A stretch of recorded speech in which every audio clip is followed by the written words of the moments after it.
Friends, आज के अपने इस वीडियो में हम बात करने वाले हैं इन्फीबीम एवेन्यू शेयर की। इन्फीबीम एवेन्यू को आप देखेंगे तो आज के दिन गैप अप ओपन होने के बाद कंटिन्यू इसमें गिरावट आ रही थी, लेकिन अचानक से इसमें तेजी आने का कारण है कि इन्फीबीम एवेन्यू ने अपना क्वार्टर 4 का रिजल्ट जारी कर दिया है। जी हाँ, जिस चीज़ का इंतजार हम सभी कर रहे थे वो बात अब आ चुकी है। मतलब कि इन्फीबीम का रिजल्ट आ चुका है और केवल रिजल्ट ही नहीं आया है, इन्फीबीम ने डिविडेंड का भी अनाउंसमेंट किया है। मतलब कि आपको अंदाजा हो गया होगा कि इन्फीबीम एवेन्यू का रिजल्ट कैसा आया है। सो चलिए फटाफट देख लेते हैं कि रिजल्ट कैसा आया है। सो फ्रेंड्स, फाइनली ये लेटर आपके सामने में है और लेटर में आप डेट देख सकते हैं 16 मई 2024, मतलब आज ही इसका क्वार्टरली रिजल्ट आया हुआ है। सबसे पहले हम यहाँ पर आपको दिखा दें कि कंपनी ने डिविडेंड का भी अनाउंसमेंट किया है, जो कि 5 पैसे पर शेयर के हिसाब से डिविडेंड मिलने वाला है, जिसका फेस वैल्यू 1 रुपये का होगा। यहाँ पर रिकॉर्ड डेट की बात नहीं की गई है, रिकॉर्ड डेट के बारे में हम बात करेंगे, लेकिन पहले रिजल्ट देख लेते हैं। सो फ्रेंड्स, फाइनली ये रिजल्ट आपके सामने में है और यहाँ पर हम स्टैंड लोन डाटा की बात कर रहे हैं। सबसे पहले आपको इस कॉलम में पिछले साल का रिजल्ट मिलेगा, इसमें पिछले क्वार्टर का और इसमें इस क्वार्टर का रिजल्ट मिलेगा। तो सबसे पहले हम टोटल इनकम देख लेते हैं। पिछले साल इसका इनकम 6258.2 मिलियन का था, जो पिछले क्वार्टर में 8660.6 मिलियन का हो गया था और इस क्वार्टर में 6771.9 मिलियन है। मतलब अगर हम ईयर बेसिस पे देखें तो इसका टोटल इनकम बढ़ा है, लेकिन क्वार्टर बाय क्वार्टर बेसिस पे इसका टोटल इनकम कम हुआ है। अब यहाँ से आप जल्दीबाजी मत कीजिएगा, क्योंकि इसका प्रॉफिट अभी देखना बाकी है।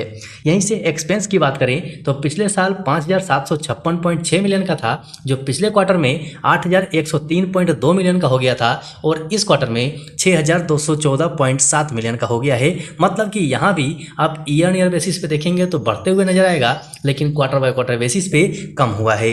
यहीं से प्रॉफिट बिफोर टैक्स देख लीजिए। पिछले साल में इसका प्रॉफिट बिफोर टैक्स 501.6 मिलियन था, जो पिछले क्वार्टर में 557.4 मिलियन हो गया था और इस क्वार्टर में 557.2 मिलियन हो गया है। मतलब कि यहाँ अगर हम प्रॉफिट बिफोर टैक्स देखें तो ईयर बेसिस पे बढ़ा है और क्वार्टर बाय क्वार्टर बेसिस पे माइनर सी गिरावट है। यहीं से प्रॉफिट आफ्टर टैक्स देख लीजिए। पिछले साल में 371.5 मिलियन का था, जो पिछले क्वार्टर में 414.9 मिलियन हुआ और इस क्वार्टर में 428 मिलियन का है। मतलब ईयर बेसिस देखें या क्वार्टर बाय क्वार्टर बेसिस देखें, दोनों पे ही इसका प्रॉफिट आफ्टर टैक्स बढ़ते हुए नजर आएगा। यहीं से आप टोटल प्रॉफिट कॉम्प्रिहेंसिव इनकम देखेंगे तो पिछले साल में 440.4 मिलियन था, जो पिछले क्वार्टर में 425.3 मिलियन हुआ और इस क्वार्टर में 430.1 मिलियन हुआ है। मतलब यहाँ आप देखेंगे तो ईयर बेसिस पे घटा है, लेकिन क्वार्टर बाय क्वार्टर बेसिस पे इसका प्रॉफिट बढ़ा हुआ है। लेकिन अच्छी बात यह है कि अगर आप इसका ईपीएस देखेंगे तो ईपीएस में बढ़ोतरी हुई है। मतलब कि पिछले साल में 0.14 का ईपीएस था, पिछले क्वार्टर में 0.15 का हो गया और इस क्वार्टर में 0.16 का हो गया है। मतलब इसका ईपीएस बढ़ रहा है। सो फ्रेंड्स, यहीं से आप कंसोलिडेटेड डाटा देख सकते हैं। इस कॉलम में आपको पिछले साल का रिजल्ट नजर आएगा, इसमें पिछले क्वार्टर का और इसमें इस क्वार्टर का रिजल्ट नजर आएगा, मतलब कि आज का।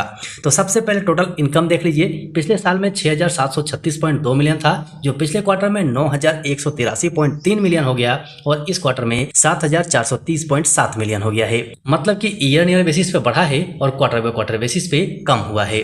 यहीं से टोटल एक्सपेंस देख सकते हैं। पिछले साल में 6197.9 मिलियन था, जो पिछले क्वार्टर में 8621.9 मिलियन हुआ और इस क्वार्टर में 6793.9 मिलियन है। मतलब कि यहाँ भी आप देखेंगे तो ईयर बेसिस पे बढ़ा है, लेकिन क्वार्टर बाय क्वार्टर बेसिस पे कम हुआ है।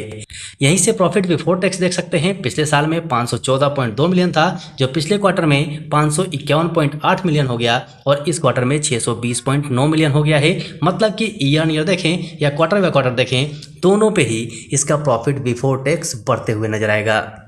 यहीं से आप प्रॉफिट फॉर द पीरियड देख लीजिए। पिछले साल में इसका प्रॉफिट 393 मिलियन का था, जो पिछले क्वार्टर में 414.4 मिलियन हुआ और इस क्वार्टर में 496.7 मिलियन है। मतलब कि ईयर बेसिस पे देखें या क्वार्टर बाय क्वार्टर बेसिस पे देखें, दोनों पे ही इसका प्रॉफिट बहुत अच्छे से बढ़ा हुआ है।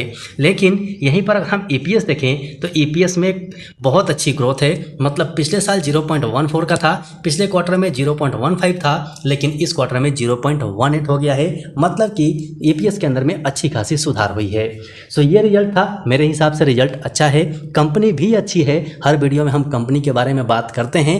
बात अलग है कि कंपनी एक जोन में फंसी हुई है और टेक्निकली हमें बेयरिश दिख रही है, लेकिन अगर आप लंबे टाइम के लिए इस स्टॉक में बने हुए हैं तो टेंशन जैसी कोई बात नहीं है। इसके सेक्टर के बारे में आपको पता है, कंपनी के फंडामेंटल के बारे में पता है, तो ज़्यादा टेंशन लेने की जरूरत मेरे हिसाब से नहीं है। रिजल्ट का इंतजार था, रिजल्ट भी आ चुकी है और स्टॉक साई ने अपना काम कर दिया है, आप तक पहुंचा दिया है। लेकिन अब बारी है आपकी कि वीडियो को लाइक कर दीजिए, चैनल पर नया हैं तो चैनल को सब्सक्राइब कर दीजिए और अपने दोस्तों को शेयर कर दीजिए ताकि ज़्यादा से ज़्यादा लोगों तक ये वीडियो पहुँच सके। सो अभी के लिए वीडियो में इतना ही, फिर मिलते हैं दूसरे वीडियो में।